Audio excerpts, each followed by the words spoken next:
Hello, how are you? My name's Matt Burns. I'm the Stage 3 coordinator here at William Carey Christian School. I'm also the tech coordinator here at William Carey Christian School. And you are watching the Stage 4 Year 7 BYOD for 2018 video, the least that you need to know, the very least that you need to know for 2018. Okay, let's go.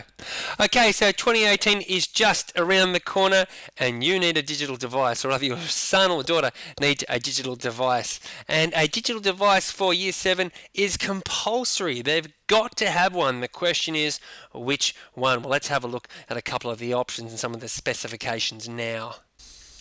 Okay, so what are you going to need, or what should you buy? What should you buy for your child? Well, let's have a look at that. There are certain specifications for the computer, and they're in this book. They're in this book just there. It's in the screen there. I hope you've got a copy of that wonderful book. I've got one here as well. You can pick one up at the office, but we'll go through that right now. Let's have a look at some of those specifications in the BYOD for Learning pamphlet. Let's go and have a look right now. Okay, so look, there's some specs here that may or may not be useful to you. There's some wireless information there for you that the man or the woman in the computer store might understand that. It's going to need 8+ hours of battery life. RAM-wise, it needs to have at least 4 gig RAM. Should start up in at least 30 seconds. Storage should have at least 32 gigabytes of storage. Screen size should be at least 9.7-inch screen size. Remember, that's the minimum here. This column is about the minimum. Here's your recommended over in the right hand side here. You are going to need a physical keyboard. Headphones you will also need. It's going to need to have a headphone that can join to it. It's going to need a camera built in. It's going to need, we've got headphones there twice. Sorry about that. It's going to need headphones. And it's certainly going to need a microphone. Most devices have this, though you will probably need to purchase the headphones separately. It's going to need a carry case. You're going to want your child to be able to get that to and from school safely, so something to put the device in. And of course, you're going to need a password to lock the device. Most devices come with that. In a way, you don't need to worry about too much of that, because most new devices will come exactly with all of that. Let's have a look at some of the specific device options that we're recommending to you. Okay, here's some of the devices we're recommending for use in the high school. First of all, a Windows laptop from about $500 to $3,000. Good compatibility, and most software is available on Windows, and there's a wide range of choice in specs, design, and appearance. Any new laptop that you go and purchase will meet all the specs that we discussed earlier. A great choice. How about an Apple laptop from $1,500 to $3,000? A bit more expensive. It's a premium brand, so the build quality and support is quite good. The hardware and the software both developed by the one company, which means it's quite efficient and quite reliable in that sense. Both of these options, parents and students, would be great. And of course, obviously, the more you spend, the longer the device should last for.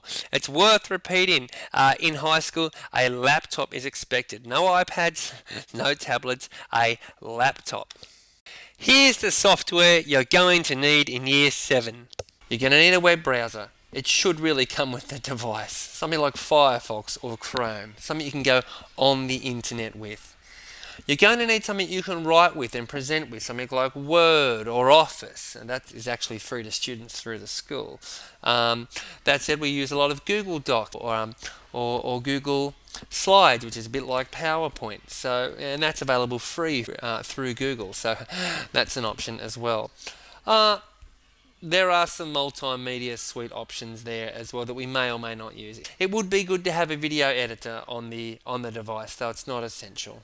Most devices these days come with a Photoshop or a Photoshop style program. Look, either way, Adobe Suite, a basic version of Adobe Suite, is available for free to students through the school, and that's going to be suitable for the basic requirements, multimedia requirements that your child will need.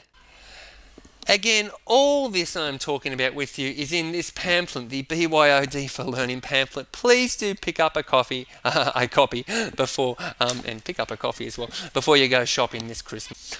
Why are we going BYOD? There is a number of reasons. It helps us to analyse student data more quickly. It helps us to do our jobs more efficiently and effectively. It helps the students to be able to access new types of current information they previously could not. It helps us to differentiate our lessons. That means we can structure our lessons more specifically to student needs and strengths than we could previously. The devices used well can actually free up one-on-one classroom time for the teacher, thus letting us spend more time with your student in a one-on-one capacity. And the reality is that in the workforce, students will be required to use these sorts of devices, so they should probably be using them in school as well. Hey, see you in 2018. If you've got any questions, here is the BYOD contact email, and please email this email, and your question should be answered within 24 to 48 hours. Alternatively, pop in and come and see me or one of the other coordinators, or ask a question at the office. Thank you very much.